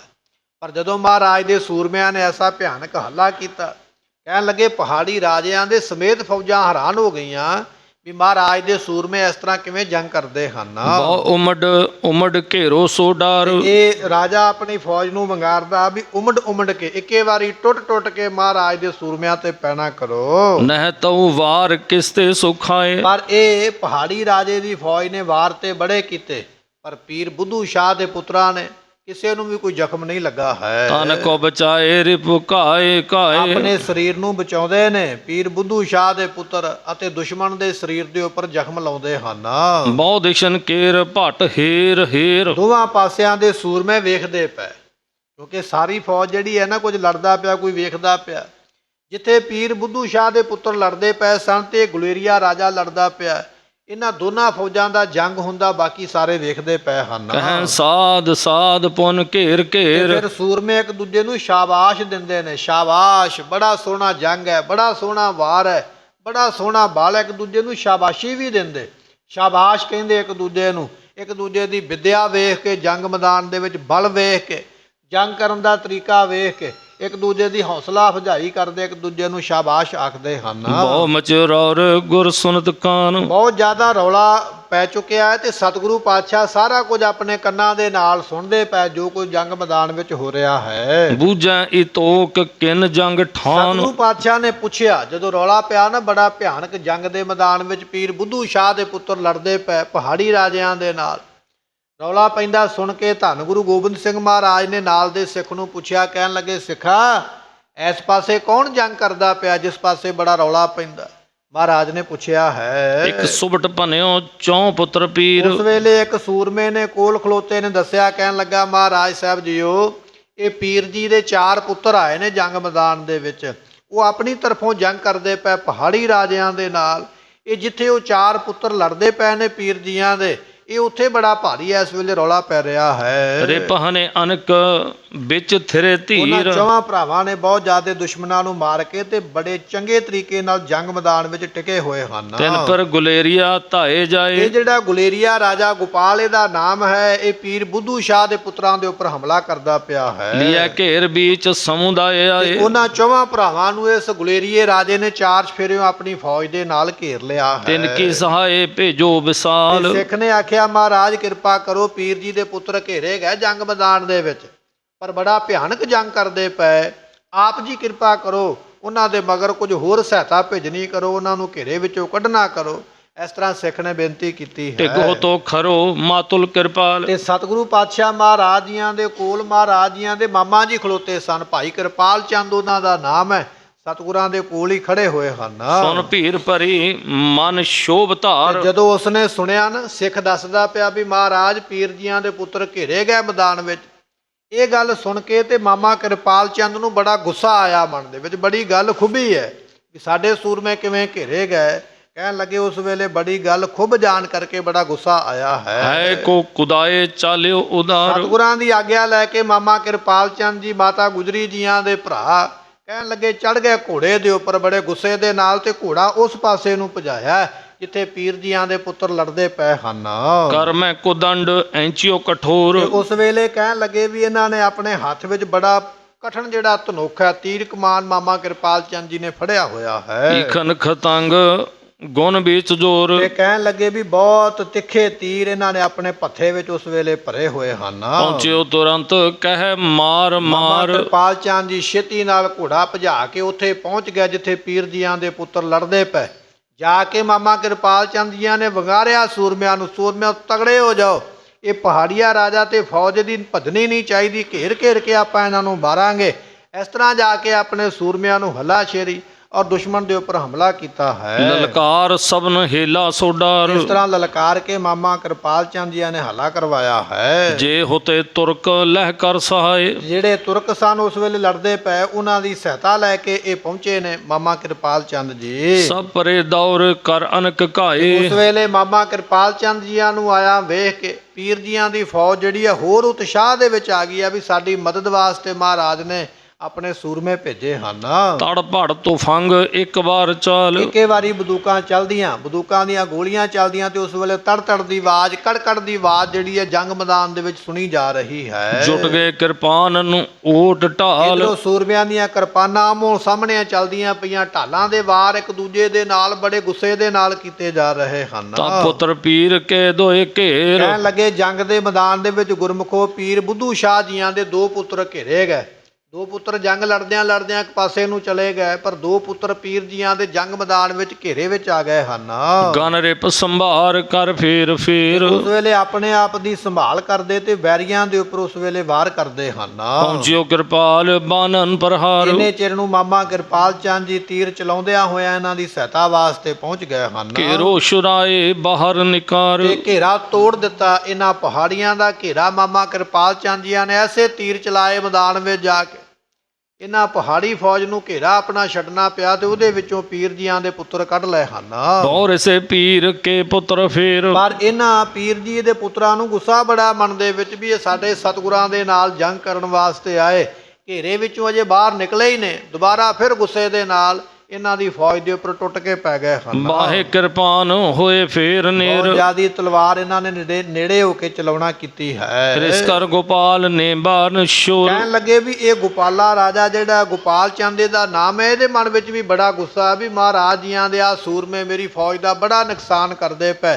ਉਸ ਵੇਲੇ ਇਸ ਰਾਜੇ ਨੇ ਤੀਰ ਚਲਾਇਆ ਹੈ ਔਰ ਤਾਤ ਕਾਲ ਹੀ ਦੀਨ ਫੋਰ ਤੇ ਕਹਿਣ ਲੱਗੇ ਤੀਰ ਚਲਾ ਕੇ ਉਸ ਵੇਲੇ ਸਿੱਧਾ ਤੀਰ ਆ ਕੇ ਕਲੇਜੇ ਦੇ ਵਿੱਚ ਛਾਤੀ ਦੇ ਵਿੱਚ ਵੱਜਾ ਹੈ। ਜਬ ਗਿਰਿਓ ਵੀਰ ਰਨ ਖੇਤ ਮਾਹੇ ਕਹਿਣ ਲੱਗੇ ਜਦੋਂ ਇਸ ਤਰ੍ਹਾਂ ਸੂਰਮਾ ਜੰਗ ਮੈਦਾਨ ਦੇ ਵਿੱਚ ਡਿੱਗਾ ਹੈ ਦੋ ਦਿਸ਼ਨ ਸੁਭਟ ਲੱਖ ਲੋਥ ਤਾਹੇ ਉਸ ਵੇਲੇ ਦੋਹਾਂ ਪਾਸਿਆਂ ਦੇ ਸੂਰਮਿਆਂ ਦੀਆਂ ਲੋਥਾਂ ਜਿਹੜੀਆਂ ਲਾਸ਼ਾਂ ਨੇ ਜੰਗ ਮੈਦਾਨ ਵਿੱਚ ਦਿਖਾਈ ਦਿੰਦੀਆਂ ਹਨ। ਉਮੜੇ ਅਨੇਕ ਹਿਤ ਲੈਨੇ ਆਪ ਤੇ ਕਹਿਣ ਲੱਗੇ ਵੀ ਉਸ ਵੇਲੇ ਇੱਕ ਦੂਜੇ ਨੂੰ ਲੈਣ ਵਾਸਤੇ ਜੰਗ ਮੈਦਾਨ ਵਿੱਚੋਂ ਫਟੜ ਸਿਪਾਹੀਆਂ ਨੂੰ ਚੁੱਕਣ ਵਾਸਤੇ ਵੀ ਸਿਪਾਹੀ ਜਿਹੜੇ ਇੱਧਰ ਉੱਧਰ ਜੰਗ ਵਿੱਚ ਭੱਜੇ ਫਿਰਦੇ ਹਨ। ਕਰ ਧਰੇ ਤੀਰ ਤੋਮਰ ਕਲਾਪ ਤੇ ਉਸ ਵੇਲੇ ਆਪਣੇ ਸੂਰਮਿਆਂ ਨੂੰ ਬਚਾਉਣ ਵਾਸਤੇ ਕਈ ਤਰ੍ਹਾਂ ਦੇ ਤੀਰ ਤੇ ਬਰਛੇ ਚੱਲਦੇ ਹਨ। ਜੁਟ ਗਏ ਬਾਹੁਰ ਕਾਢੇ ਕਿਰਪਾਨ ਇਸ ਤਰ੍ਹਾਂ ਸੂਰਮੇ ਕਿਰਪਾਨਾਂ ਨਾਲ ਆਪਸ ਵਿੱਚ ਲੜਦੇ ਪਏ ਹਨ। ਤਨ ਕਾਟ ਕਾਠ ਜਿਮ ਗਨ ਤਿਖਾਨ ਕਹਿਣ ਲੱਗੇ ਵੀ ਜਿਵੇਂ ਤਰਖਾਨ ਹੱਥ ਵਿੱਚ ਲਵੇ ਨਾ ਕੁਹਾੜਾ ਤੇ ਕੁਹਾੜੇ ਨਾਲ ਰੁੱਖ ਵੱਢ ਕੇ ਧਰਤੀ ਤੇ ਸੁੱਟ ਦਿੰਦਾ, ਇਹ ਸੂਰਮਿਆਂ ਦੇ ਹੱਥਾਂ ਵਿੱਚ ਤਲਵਾਰਾਂ ਜਿਹੜੀਆਂ ਨੇ ਗੁਰਮੁਖੋ ਅੱਜ ਕੁਹਾੜੇ ਦਾ ਕੰਮ ਹੀ ਕਰਦੀਆਂ ਪਈਆਂ,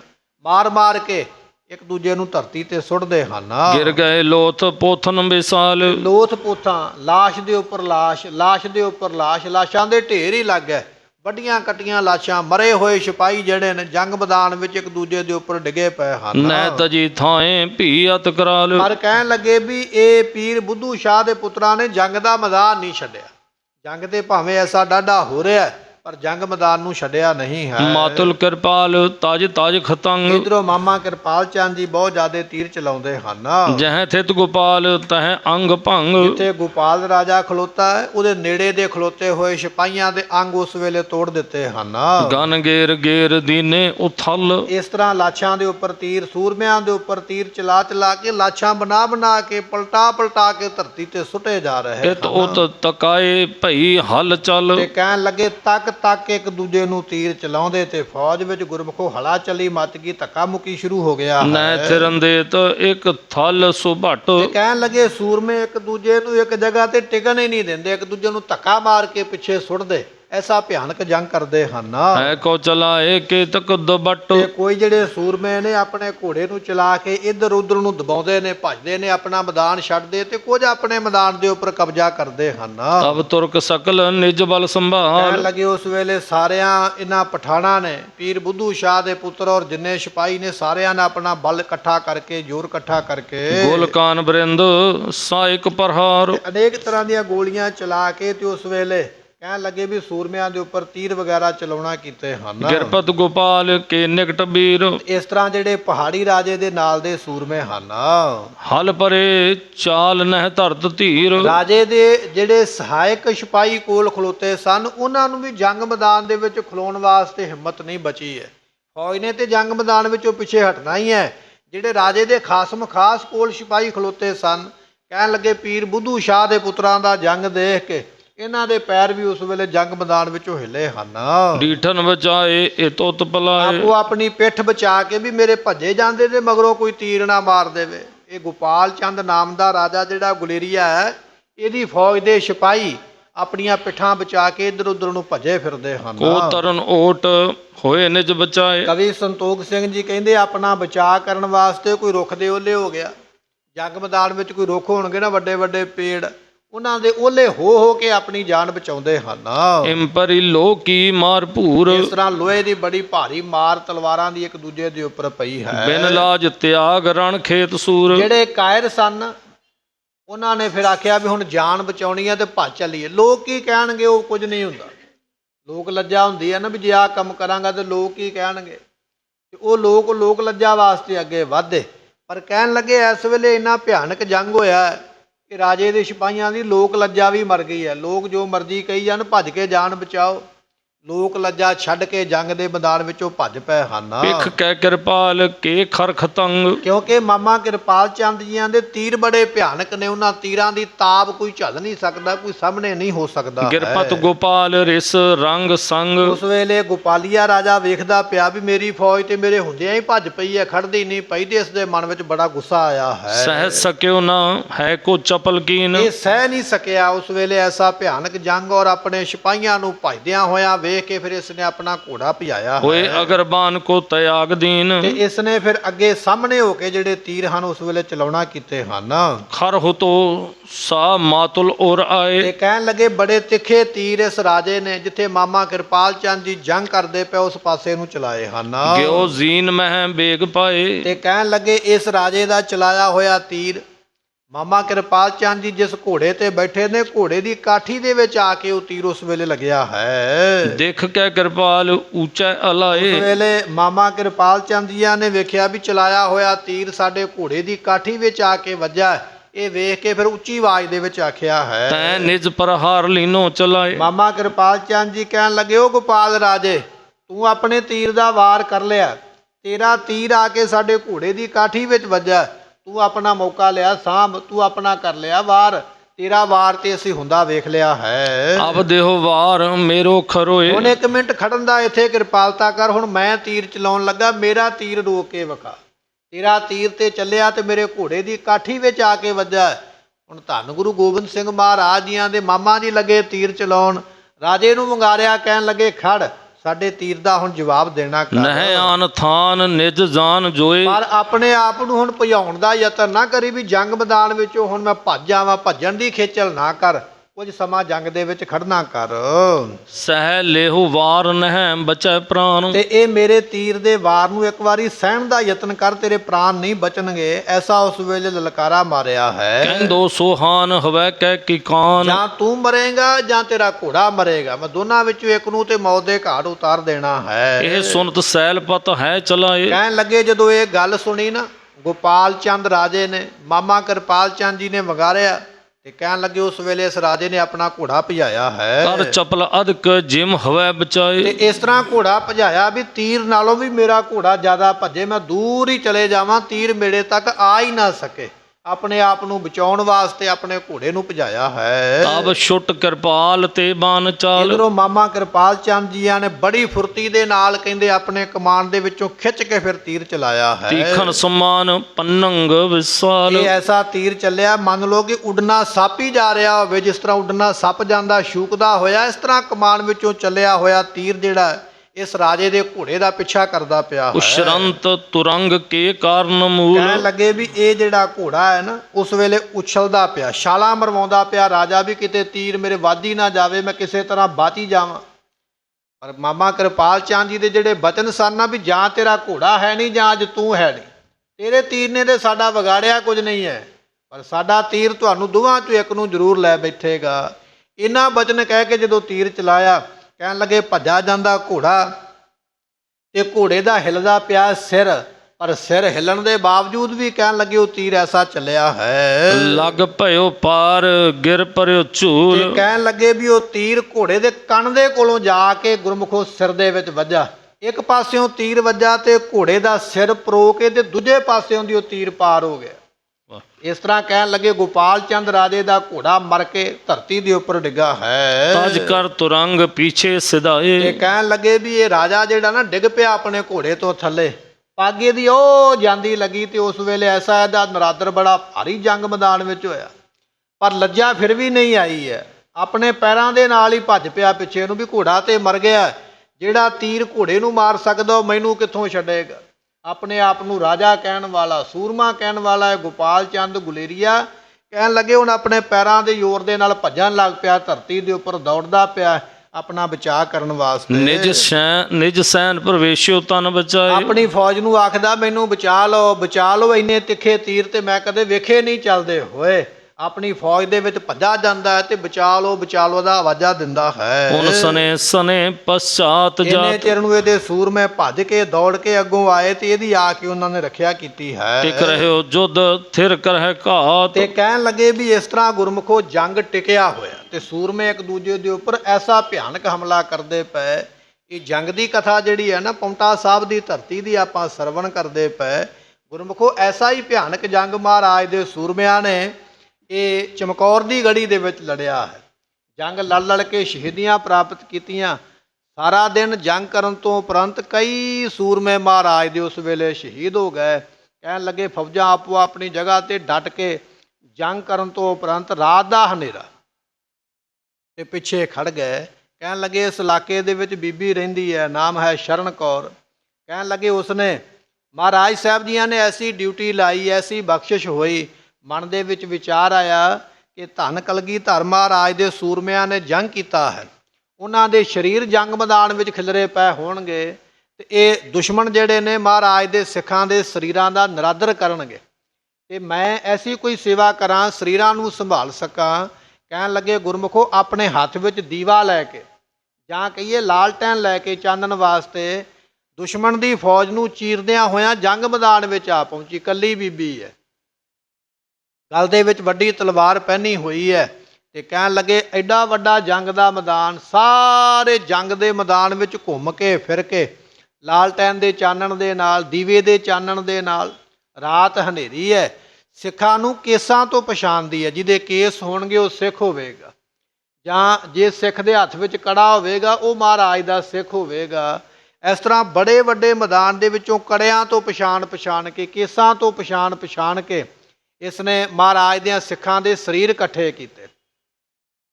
ਦੁਸ਼ਮਣ ਦੇ ਕੁਝ ਸਿਪਾਹੀ ਵੇਖਦੇ ਵੀ ਪਏ, ਪਰ ਉਹਨਾਂ ਦੇ ਮਨ ਦੇ ਭੈ ਇਹ ਆ, ਮਨ ਦੇ ਵਿੱਚ ਵੀ ਹੋ ਸਕਦਾ ਕੋਈ ਭੂਤ ਪ੍ਰੇਤ ਤੁਰਿਆ ਫਿਰਦਾ, ਕੋਈ ਚੜੇਲ ਜਾਂ ਕੋਈ ਇਹੋ ਜਿਹਾ ਕੋਈ ਗੈਬੀ ਸ਼ਕਤੀ ਤੁਰੀ ਫਿਰਦੀ ਹੈ।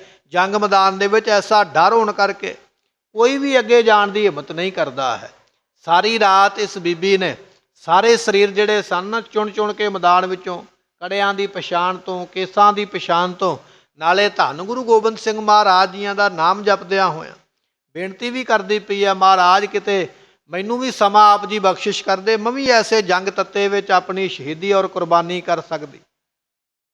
ਐਸੀਆਂ ਬੇਨਤੀਆਂ ਕਰਦਿਆਂ ਹੋਇਆਂ ਗੁਰਮੁਖੋ ਭਿਆਨਕ ਜੰਗ ਹੈ ਤੇ ਸਰੀਰ ਮਰੇ ਹੋਏ, ਵੱਡੇ ਹੋਏ, ਖੂਨ ਡੁੱਲਿਆ ਹੋਇਆ, ਘੋੜੇ ਮਰੇ ਪਏ। ਐਸੇ ਜੰਗ ਨੂੰ ਰਾਤ ਨੂੰ ਵੇਖ ਕੇ ਤੇ ਚੰਗੇ ਭਲੇ ਦਲੇਰ ਆਦਮੀ ਦਾ ਵੀ ਡਰ ਦੇ ਨਾਲ ਹਿਰਦਾ ਮੂੰਹ ਸੁੱਕ ਜਾਵੇ, ਕੋਈ ਹਿੰਮਤ ਨਾ ਕਰੇ ਉਸ ਪਾਸੇ ਜਾਣ ਨੂੰ। ਪਰ ਇਹ ਬੀਬੀ ਕਿੰਨੀ ਦਲੇਰ ਹੈ, ਅੱਧੀ ਰਾਤ ਦਾ ਸਮਾਂ ਤੇ ਕਹਿਣ ਲੱਗੇ ਦੀਵਾ ਲੈ ਕੇ ਲੱਭਦੀ ਪਈ ਹੈ ਸੂਰਮਿਆਂ ਦੇ ਸਰੀਰ। ਲੱਭਦਿਆਂ ਸਾਰੇ ਸਰੀਰ ਇਕੱਠੇ ਕੀਤੇ।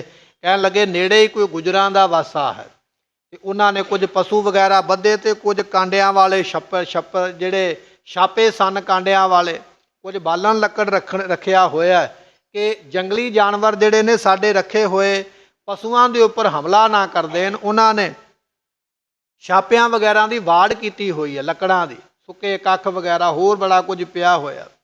ਉਹਨਾਂ ਦਾ ਬਾਲਣ ਇਕੱਠਾ ਕਰਕੇ ਉਹਦੇ ਉੱਪਰ ਸਾਰੇ ਸਰੀਰ ਇਕੱਠੇ ਕਰਕੇ ਬੀਬੀ ਇਹ ਸ਼ਰਨ ਕੌਰ ਦੀਆਂ ਨੇ ਫਿਰ ਚੰਡਾ ਲਾ ਕੇ ਅਰਦਾਸ ਕਰਕੇ ਧੰਨ ਕਲਗੀਧਰ ਪਾਤਸ਼ਾਹ ਦੇ ਚਰਨਾਂ ਦੇ ਵਿੱਚ ਤੇ ਉਸ ਵੇਲੇ ਇਹ ਸੰਸਕਾਰ ਕਰਨ ਦੀ ਗੁਰਮੁਖੋ ਸੇਵਾ ਕੀਤੀ ਆਪਣੇ ਹੱਥਾਂ ਦੇ ਨਾਲ। ਔਰ ਸੰਸਕਾਰ ਕਰਨ ਤੋਂ ਮਗਰੋਂ ਚਲੇ ਨਹੀਂ ਗਈ ਹੈ ਵੀ ਚਲੋ ਹੁਣ ਚਿਖਾ ਬਲ ਪਈ ਹੈ ਤੇ ਮੈਂ ਚਲੇ ਜਾਵਾਂ, ਨਹੀਂ, ਕੋਲ ਖੜ ਕੇ ਅੱਗ ਨੂੰ ਬਾਲ ਕੇ ਅੱਗ ਨੂੰ ਛੇੜਨਾ ਪੈਂਦਾ, ਛੇੜ ਕੇ ਆਪ ਸਾਰਿਆਂ ਸਿੱਖਾਂ ਦਾ ਉਸ ਵੇਲੇ ਸੰਸਕਾਰ ਕਰਵਾਇਆ ਜਾ ਰਿਹਾ। ਇੰਨੇ ਚਿਰ ਨੂੰ ਜਦੋਂ ਅੱਗ ਬਲੀ ਨਾ, ਲੰਮੇ ਭਾਂਬੜ ਮੱਚੇ, ਚਾਨਣ ਹੋਇਆ ਤੇ ਕੁਝ ਜਿਹੜੇ ਉਸ ਵੇਲੇ ਮੁਗਲ ਸਿਪਾਹੀ ਸਨ ਇਹ ਦੌੜ ਕੇ ਕੋਲ ਗਏ, ਜਾ ਕੇ ਪੁੱਛਿਆ ਤੂੰ ਕੌਣ ਹੈ, ਇਹ ਕੀ ਕਰਦੀ ਪਈ, ਤੈਨੂੰ ਡਰ ਕਿਉਂ ਨਹੀਂ ਲੱਗਦਾ ਹੈ? ਦੱਸਿਆ ਉਸ ਵੇਲੇ ਬੀਬੀ ਨੇ, ਕਹਿਣ ਲੱਗੀ ਮੈਂ ਧੰਨ ਗੁਰੂ ਗੋਬਿੰਦ ਸਿੰਘ ਮਹਾਰਾਜ ਜੀ ਦੀ ਸੁਪੁੱਤਰੀ ਹਾਂ, ਮੈਂ ਅੰਮ੍ਰਿਤ ਦੀ ਦਾਤ ਪ੍ਰਾਪਤ ਕੀਤੀ ਹੋਈ ਹੈ। ਗੁਰੂ ਕਿਆ ਸਿੱਖਾਂ ਦੇ ਕੋਲ ਖੌਫ ਨਾਂ ਦੀ ਤੇ ਚੀਜ਼ ਆਉਂਦੀ ਕੋਈ ਨਹੀਂ ਹੈ।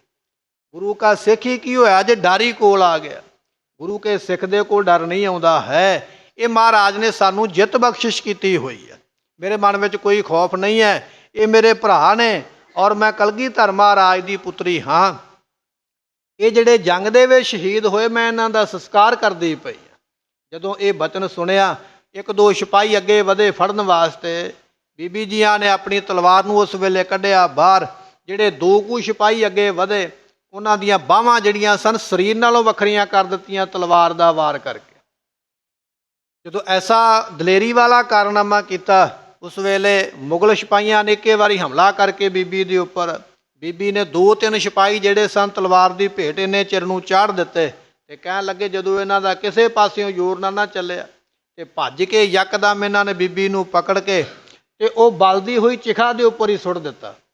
ਜਿਹੜੀ ਚਿਖਾ ਬਲਦੀ ਪਈ ਸੀ ਨਾ, ਜਿਨ੍ਹਾਂ ਦਾ ਸੰਸਕਾਰ ਕਰਦੀ ਪਈ ਔਰ ਅਰਦਾਸਾਂ ਕਰਦੀ ਪਈ ਹੈ ਵੀ ਮਹਾਰਾਜ ਕੋਈ ਸੇਵਾ ਮੇਰੇ ਲਿਖੇ ਹੁੰਦੀ, ਮੈਂ ਵੀ ਇਸ ਰਣ ਤੱਤੇ ਵਿੱਚ ਆ ਕੇ ਇਹਨਾਂ ਵੀਰਾਂ ਦੇ ਨਾਲ ਸ਼ਹੀਦੀ ਪਾਉਂਦੀ।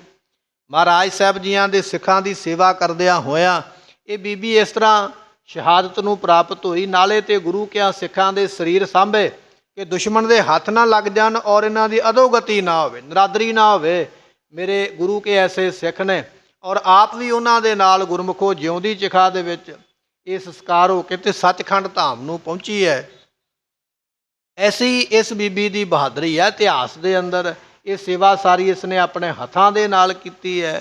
ਕੋਟਾਨ ਕੋਟ ਨਮਸਕਾਰਾਂ ਐਸੇ ਜੀਵਨ ਨੂੰ, ਜਿਨ੍ਹਾਂ ਨੇ ਐਸਾ ਜੀਵਨ ਕਮਾਇਆ ਆਪਣੀ ਜਿੰਦ ਜਾਨ ਦੀ ਪਰਵਾਹ ਨਾ ਕਰਦਿਆਂ ਹੋਏ। ਭਿਆਨਕ ਹਨੇਰੇ ਦੇ ਵਿੱਚ ਜਿੱਥੇ ਲਾਸ਼ਾਂ ਤੇ ਸਰੀਰ ਖਿਲ ਰਹੇ ਹੋਏ ਨੇ, ਜਿੱਥੇ ਵੇਖ ਕੇ ਹਿੰਮਤ ਵਾਲੇ ਬੰਦੇ ਦੇ ਵੀ ਪਸੀਨੇ ਛੁੱਟ ਜਾਣ, ਡਰ ਆ ਜਾਵੇ, ਉੱਥੇ ਐਸੀ ਹਿੰਮਤ ਦੇ ਨਾਲ, ਇਹ ਜਜ਼ਬੇ ਦੇ ਨਾਲ ਇਹ ਵਿਖਾਇਆ ਕੌਤਕ ਕਰਕੇ ਕਿ ਇਸ ਗੁਰੂ ਪੰਥ ਦੇ ਵਿੱਚ ਬੀਬੀ ਮਾਈ ਭਾਗੋ ਵਰਗੀਆਂ ਬੇਅੰਤ ਨੇ ਬੀਬੀਆਂ ਦਲੇਰ, ਜਿਨ੍ਹਾਂ ਨੇ ਬੱਚਿਆਂ ਦੇ ਟੋਟੇ ਕਰਵਾ ਕੇ ਗਲਾਂ ਵਿੱਚ ਪਵਾਏ ਤੇ ਨਾਲ ਹੀ ਬਚਨੇ ਕੀਤਿਆ ਦੁੱਖ ਭੂਖ ਸਦ ਮਾਰ, ਇਹ ਭੇਦਾਤ ਤੇਰੀ ਦਾਤਾਰ। ਐਸੀਆਂ ਦਲੇਰ ਬੀਬੀਆਂ ਦੀ ਐਸੀ ਇਹ ਦਲੇਰ ਗਾਥਾ ਹੈ। ਅਸੀਂ ਉਸ ਕੌਮ ਦੇ ਵਾਰਸ ਹਾਂ। ਐਸੇ ਸਾਡੇ ਵੱਡੇ ਵਡੇਰਿਆਂ ਨੇ ਕਾਰਨਾਮੇ ਕੀਤੇ। ਗੁਰਮੁਖੋ ਸਮੇਂ ਨੂੰ ਅਸੀਂ ਸਾਂਭ ਨਹੀਂ ਸਕੇ। ਅੱਜ ਅਸੀਂ ਪਤਿਤ ਹੁੰਦੇ ਜਾ ਰਹੇ, ਕੁਰਤੀਏ ਹੁੰਦੇ ਜਾ ਰਹੇ। ਜੀਵਨ ਸਾਡੇ ਡਿੱਗਦੇ ਪੈ, ਕਮਜ਼ੋਰੀ ਵੱਲ ਨੂੰ ਅਸੀਂ ਢਹਿੰਦੀ ਕਲਾ ਨੂੰ ਤੁਰੇ ਆਉਂਦੇ ਆ। ਪਰ ਸਾਡੇ ਵੱਡੇ ਵਡੇਰਿਆਂ ਦੇ ਐਸੇ ਇਤਿਹਾਸ ਉਹਨਾਂ ਨੇ ਸਿਰਜੇ, ਐਸੀ ਕੁਰਬਾਨੀ ਕੀਤੀ ਹੈ। ਕਹਿਣ ਲੱਗੇ ਇੱਧਰੋਂ ਬਾਬਾ ਜੋਰਾਵਰ ਸਿੰਘ ਜੀ, ਬਾਬਾ ਫਤਿਹ ਸਿੰਘ ਜੀ, ਮਾਤਾ ਗੁਜਰੀ ਜੀਆਂ ਨੂੰ ਲੈ ਕੇ ਇਹ ਮਰਿੰਡੇ ਥਾਣੇ ਤੋਂ ਉਸ ਵੇਲੇ ਪਹੁੰਚ ਗਏ ਸਰਹੰਦ ਦੀ ਧਰਤੀ ਤੇ। ਜਦੋਂ ਪਹੁੰਚੇ ਉਸ ਵੇਲੇ ਠੰਡੇ ਬੁਰਜ ਦੇ ਵਿੱਚ ਰਾਤ ਰਹਿਣ ਵਾਸਤੇ ਰੱਖਿਆ ਗਿਆ। ਰੋਟੀ ਪ੍ਰਸ਼ਾਦਾ ਸਭ ਕੁਝ ਬੰਦ, ਕੁਝ ਨਹੀਂ ਇਹਨਾਂ ਨੂੰ ਛਕਣ ਵਾਸਤੇ ਦੇਣਾ। ਉਹਨਾਂ ਚਿਰ ਨਹੀਂ ਦੇਣਾ ਹੈ ਜਿੰਨਾ ਚਿਰ ਇਹ ਸਾਡੀ ਗੱਲ ਨਹੀਂ ਮੰਨ ਲੈਂਦੇ। ਉਸ ਵੇਲੇ ਸਾਰੀ ਰਾਤ ਇਸੇ ਤਰ੍ਹਾਂ ਭੁੱਖੇ ਪਿਆਸੇ ਰੱਖਿਆ ਗਿਆ। ਜਦੋਂ ਅਗਲੇ ਦਿਨ ਦੀ ਸਵੇਰ ਹੋਈ ਹੈ, ਕਚਹਿਰੀ ਲੱਗੀ ਹੈ, ਵਜ਼ੀਰ ਖਾਨ ਆ ਕੇ ਬੈਠਾ, ਇਹਦੇ ਸਾਰੇ ਮੰਤਰੀ ਸੰਤਰੀ ਵਜ਼ੀਰ ਆ ਕੇ ਬੈਠੇ। ਉਸ ਵੇਲੇ ਬੁਲਾਇਆ ਗਿਆ ਬਾਬਾ ਜੋਰਾਵਰ ਸਿੰਘ, ਬਾਬਾ ਫਤਿਹ ਸਿੰਘ ਜੀਆਂ ਨੂੰ। ਕਹਿਣ ਲੱਗੇ ਮਾਤਾ ਗੁਜਰੀ ਜੀਆਂ ਨੇ ਇਹਨਾਂ ਨੂੰ ਤਿਆਰ ਕਰਕੇ ਉਸ ਵੇਲੇ ਆਪਣੇ ਦਾਦਾ ਸਤਿਗੁਰੂ ਗੁਰੂ ਤੇਗ ਬਹਾਦਰ ਪਾਤਸ਼ਾਹ ਜੀਆਂ ਦਾ ਜੀਵਨ ਔਰ ਉਹਨਾਂ ਦਾ ਉਪਦੇਸ਼ ਸਮਝਾਇਆ। ਕਹਿਣ ਲੱਗੇ ਪੁੱਤਰੋ, ਇਹ ਸਰੀਰ ਤੇ ਨਾਸਵੰਤ ਹੈ, ਅੱਜ ਨਹੀਂ ਤੇ ਕੱਲ, ਚਿੰਤਾ ਤਾਂ ਕੀ ਕੀਜੀਐ, ਜੋ ਅਨਹੋਣੀ ਹੋਏ, ਇਹੋ ਮਾਰਗ ਸੰਸਾਰ ਕੋ, ਨਾਨਕ ਥਿਰ ਨਹੀਂ ਕੋਏ। ਦੁਨੀਆ ਤੇ ਰਹਿਣਾ ਨਹੀਂ ਕਿਸੇ ਨੇ। ਉਮਰਾਂ ਦਾ ਫਰਕ ਹੈ, ਕੋਈ 10 ਸਾਲ ਪਹਿਲਾਂ, ਕੋਈ 20 ਸਾਲ ਬਾਅਦ ਵਿੱਚ ਜਾਣਾ ਸਾਰਿਆਂ ਨੇ। ਪਰ ਜੀਵਨ ਨੂੰ ਗੇਰ ਕੇ, ਘਟਾ ਕੇ, ਖਰਾਬ ਕਰਕੇ ਜਾਣਾ ਉਹ ਨਹੀਂ ਹੈ। ਜੀਵਨ ਨੂੰ ਜਿੱਤ ਕੇ ਜਾਣਾ, ਭਾਵੇਂ ਪਹਿਲਾਂ ਚਲੇ ਗਏ ਤੇ ਤਾਂ ਕੀ ਹੋਇਆ। ਇਹ ਤੁਹਾਡੇ ਦਾਦਾ ਸਤਿਗੁਰੂ ਦੇ ਬਚਨ ਨੇ। ਐਸੀ ਸਿੱਖਿਆ ਦੇ ਕੇ ਮਾਤਾ ਜੀਆਂ ਨੇ ਇਹਨਾਂ ਨੂੰ ਭੇਜਿਆ।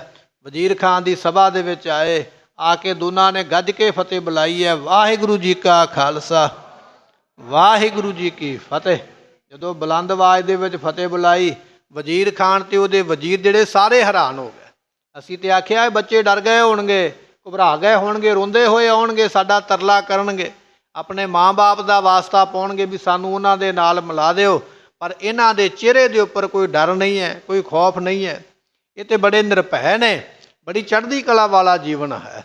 ਉਸ ਵੇਲੇ ਵਜ਼ੀਰ ਖਾਨ ਨੇ ਕਈ ਸਵਾਲ ਵੀ ਪੁੱਛੇ, ਕਈ ਤਰ੍ਹਾਂ ਦੇ ਲਾਲਚ ਵੀ ਦਿੱਤੇ ਗਏ, ਧਰਮ ਨੂੰ ਡਲਾਉਣ ਵਾਸਤੇ ਕਈ ਗੱਲਾਂ ਕੀਤੀਆਂ ਗਈਆਂ। ਜਦੋਂ ਸਾਰੇ ਪੈਤੜੇ ਵਰਤੇ ਗਏ, ਵੇਖਿਆ ਵੀ ਨਹੀਂ, ਇਹ ਹਾਲੇ ਵੀ ਚੜ੍ਹਦੀ ਕਲਾ ਵਿੱਚ ਨੇ, ਸਾਡੇ ਕਹਿਣੇ ਵਿੱਚ ਨਹੀਂ ਆਉਂਦੇ ਪਏ। ਵਜ਼ੀਰ ਖਾਨ ਨੇ ਅੱਜ ਦੀ ਕਚਹਿਰੀ ਫਿਰ ਬਰਖਾਸਤ ਕੀਤੀ ਹੈ। ਇਹਨਾਂ ਨੂੰ ਵਾਪਸ ਉਸੇ ਬੁਰਜ ਵਿੱਚ ਜਾਣ ਵਾਸਤੇ ਫਿਰ ਹੁਕਮ ਦੇ ਦਿੱਤਾ। ਆਪਣੇ ਸਿਪਾਹੀਆਂ ਨੂੰ ਫਿਰ ਤਾੜਨਾ ਕੀਤੀ ਹੈ, ਇਹਨਾਂ ਨੂੰ ਛਕਣ ਵਾਸਤੇ ਕੁਝ ਨਹੀਂ ਦੇਣਾ ਜਿੰਨਾ ਚਿਰ ਇਹ ਮੇਰਾ ਕਹਿਣਾ ਨਹੀਂ ਮੰਨਦੇ ਹਨ। ਇਸ ਤਰ੍ਹਾਂ ਪਹਿਲੇ ਦਿਨ ਦੀ ਕਚਹਿਰੀ ਵਿੱਚ ਇਹ ਬਚਨ ਬਲਾਸ ਜਿਹੜੇ ਹੋਏ। ਅੱਗੇ ਕਿਵੇਂ ਇਤਿਹਾਸ ਚੱਲੇਗਾ ਉਹ ਆਪਾਂ ਅਗਲੇ ਦੀਵਾਨ ਵਿੱਚ ਸਰਵਣ ਕਰਾਂਗੇ। ਸਮੇਂ ਦੀ ਸਮਾਪਤੀ, ਭੁੱਲਾਂ ਦੀ ਮੁਆਫੀ। ਲੇਖਾ ਕਤਹਿ ਨ ਛੂਟੀਐ, ਬਖਸ਼ਨਹਾਰ ਬਖਸ਼ ਲੈ। ਵਾਹਿਗੁਰੂ ਜੀ ਕਾ ਖਾਲਸਾ, ਵਾਹਿਗੁਰੂ ਜੀ ਕੀ। ਆਪ ਸੰਗਤਾਂ ਦੇ ਚਰਨਾਂ ਵਿੱਚ ਬੇਨਤੀ ਹੈ ਕਿ ਗੁਰਦੁਆਰਾ ਸਾਹਿਬ ਦੇ ਵੱਲੋਂ ਸੋ ਆਪ ਸੰਗਤਾਂ ਨੂੰ ਅੱਗੇ ਵੀ ਇਹ ਜੋ ਬੇਨਤੀਆਂ ਹਨ ਉਹ ਕੀਤੀਆਂ